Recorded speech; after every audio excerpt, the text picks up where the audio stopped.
தமிழ்நாடு சட்டமன்ற தேர்தல் நிறைவடைந்திருக்கக்கூடிய நிலையில் இந்த தேர்தல் களம் அப்படிங்கிறது தான் ரொம்பவே பரபரப்பை பல நாளாக ஏற்படுத்திட்டு இருக்கு அப்படின்னு சொல்லலாங்க.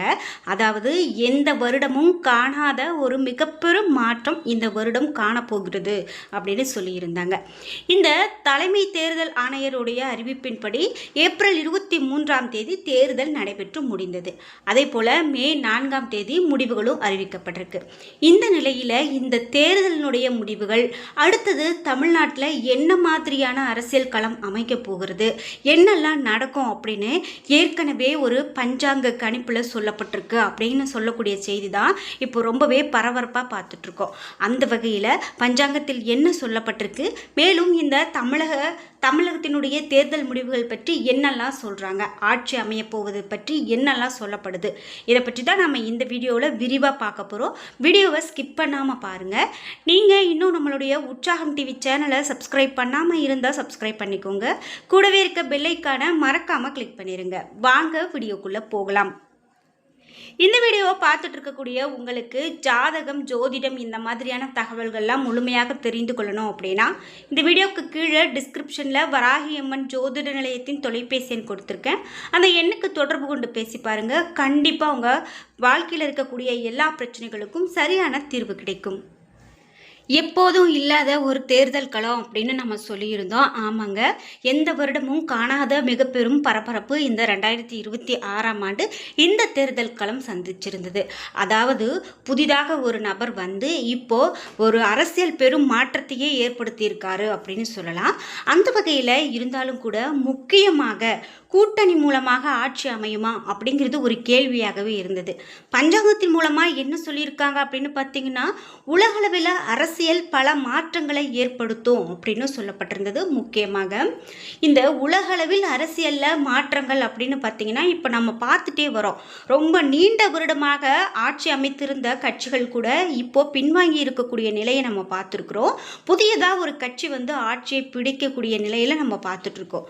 தேர்தல் முடிவுகள் அப்படின்னு பார்த்தீங்கன்னா கண்டிப்பாக ஒரு புதிய கட்சிக்கு ஒரு வெற்றியை கொடுக்கும் அப்படின்னு சொல்லப்பட்டிருந்தது.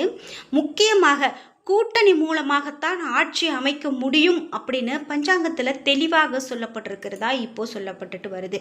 எத்தனையோ பேர் வந்து இந்த தேர்தலில் இதுதான் நடக்கும், இவர்கள் தான் ஆட்சியை பிடிப்பாங்க அப்படின்னு ஜோதிடம் மூலமாகவும் சோழி மூலமாகவும் எத்தனையோ வகையில் சொல்லி பார்த்தாங்க. ஆனாலும் பஞ்சாங்கத்தில் வரக்கூடிய ஒரு தகவல்கள் அப்படின்னா ஒரு இடத்துல என்ன நடக்க போகுது, எங்கே நிலச்சரிவு ஏற்படுமா, மழைப்பொழிவு இருக்குமா அப்படிங்கிற எல்லா தகவல்களையுமே முன்கூட்டியே இந்த பஞ்சாங்கத்தின் மூலமாக சொல்லக்கூடியதை வருடம் நம்ம பார்த்துட்டு வரோம். அந்த வகையில் இந்த அரசியல் களத்தை பற்றியும் தேர்தல் முடிவுகள் பற்றியும் பஞ்சாங்கத்தில் இப்படித்தான் சொல்லப்பட்டிருக்கு. அதாவது கூட்டணி மூலமாகத்தான் அரசியல் இந்த அமைப்பு ஏற்படும் அப்படின்னு சொல்லப்பட்டிருக்கு. ஒரு பெரும் பரபரப்பை ஏற்படுத்தக்கூடியதாக இருக்கும் அப்படின்னு சொல்லியிருந்தாங்க.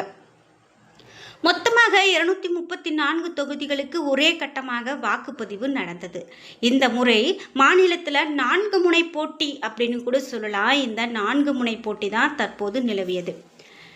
இதே போல் முக்கியமாக திமுக, காங்கிரஸ் கூட்டணி, அதிமுக, பாஜக கூட்டணி, விஜய் தலைமையிலான தாவேக அப்படின்னு மற்றும் நாம் தமிழர் கட்சி அப்படின்னு 4 முனை கூட்டணிகள் இப்போது வந்து ரொம்ப பரபரப்பை ஏற்படுத்திய ஒரு தேர்தல் களமாக இருந்துச்சு.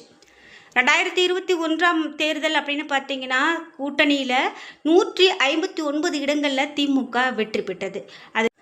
அதில் திமுக 133 இடங்களை கைப்பற்றியிருந்தது.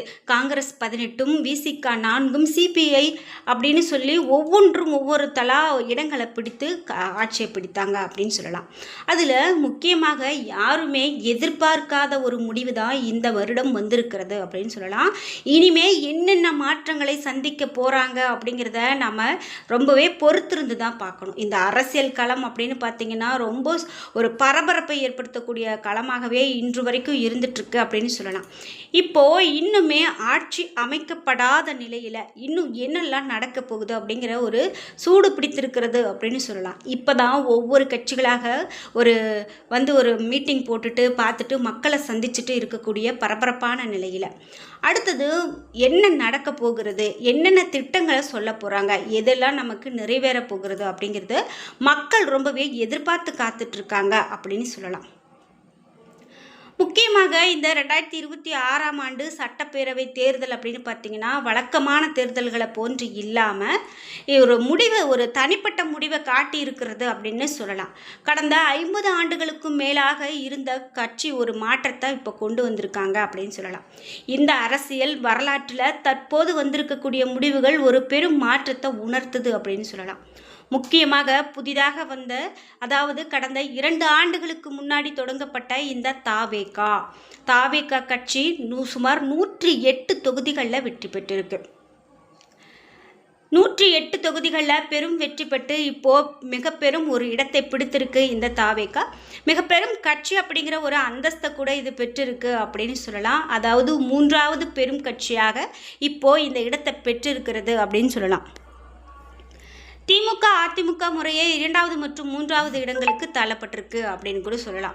நடிகராக இருந்து அரசியல்வாதியாக மாறி விஜய் இப்போ தொடங்கியிருக்கக்கூடிய இந்த தமிழக வெற்றி கழகம் கட்சி பெற்றிருக்கக்கூடிய வெற்றி வாக்காளர்களுடைய முடிவுகள் மற்றும் அரசியல் எதிர்ப்புகளில் ஏற்பட்டு இருக்கக்கூடிய சூழ்நிலை இருந்தது அப்படின்னு சொல்லலாம்.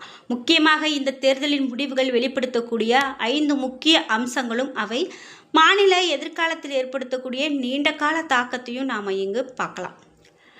குறிப்பிட்டு தமிழக வரலாற்றில் இத்தனை ஆண்டுகளில் இதுவரைக்கும் கண்டிராத ஒரு தனித்துவமான தேர்தலாக அப்படிங்கிறத நம்ம முன்னாடியே பார்த்துட்டோம்.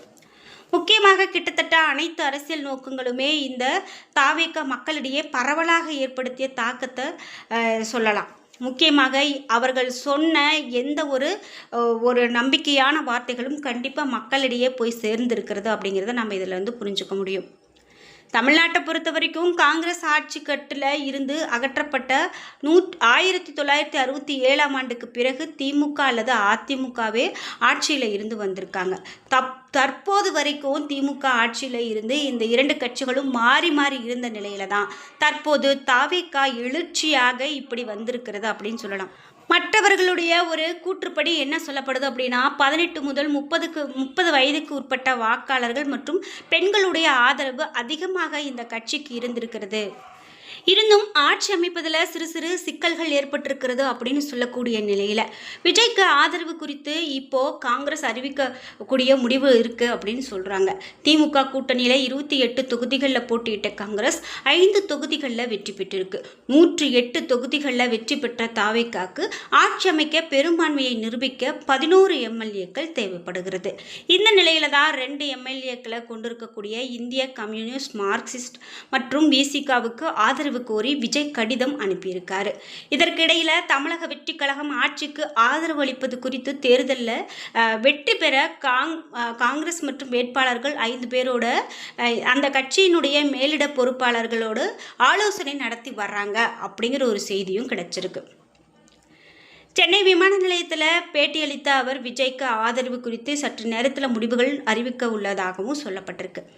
தாவேகாவுக்கு ஆதரவு அப்படின்னு காங்கிரஸ் அறிவிக்கும் பட்சத்தில் திமுகவோடு 2016ஆம் ஆண்டு முதல் தொடரும் இந்த கட்சியினுடைய கூட்டணி என்னவாக போகிறதோ அப்படிங்கிறதெல்லாம் நாம் பொறுத்திருந்து தான் பார்க்கணும். இப்போதைக்கு நிலவரமாக இந்த கூட்டணியில் என்ன நடக்க போகிறது, பிற்பகலுக்கு மேலே என்ன ஒரு உறுதி செய்யப்படுகிறது அப்படிங்கிறதெல்லாம் நாம் பொறுத்திருந்து தான் பார்க்கணும். இந்த வீடியோவை பார்க்கும்போது நீங்கள் என்ன நினைக்கிறீங்க அப்படிங்கிற உங்களுடைய கருத்துக்களை மறக்காமல் கமெண்ட் பாக்ஸில் பதிவிடுங்க. முக்கியமாக இந்த 2026ஆம் ஆண்டினுடைய இந்த அரசியல் களம் அப்படிங்கிறது பெரும் விவாதத்துக்கு உரியதாக இருந்தது அப்படிங்கிறது நம்ம எல்லாருக்குமே தெரியும். அதே போல் முக்கியமான மாற்றங்களை சந்திக்கக்கூடிய ஒரு மாற்றமாகவும் இது இருக்க போகிறது அப்படின்னு சொல்லலாம். இந்த நேரத்தில் மேலும் முடிவுகள்லாம் என்னென்ன சொல்லுது, அடுத்தது என்ன மாதிரியான நடவடிக்கைகள் இருக்கும், அடுத்தது மக்களுக்கு என்ன மாதிரியான விளைவுகளை சந்திக்க போகிறாங்க அப்படிங்கிறது எல்லாமே நாம் இனி பொறுத்திருந்து தான் பார்க்கணும். நீங்கள் என்ன நினைக்கிறீங்க அப்படிங்கிற உங்களுடைய கருத்துக்களை மறக்காமல் கமெண்ட் பாக்ஸில் பதிவிடுங்க. என்ன நண்பர்களே, இன்றைக்கி நம்ம ஒரு வித்தியாசமான ஒரு தலைப்பில் ஒரு வீடியோவை பார்த்தோம். அதாவது தமிழகத்தினுடைய அரசியல் களத்தை பற்றி நம்ம அலசி ஆராய்ந்து பார்த்தோம். இந்த வீடியோ இனிமேல் உங்களுக்கு வீடியோ பிடிச்சிருந்தால் லைக் பண்ணுங்கள், ஷேர் பண்ணுங்கள், கமெண்ட் பண்ணுங்கள். நீங்கள் இன்னும் உற்சாகம் டிவி சேனலை சப்ஸ்கிரைப் பண்ணாமல் இருந்தால் சப்ஸ்கிரைப் பண்ணிக்கோங்க. கூடவே இருக்க பெல் ஐக்கானை மறக்காமல் கிளிக் பண்ணிடுங்க. நன்றி வியூவர்ஸ்.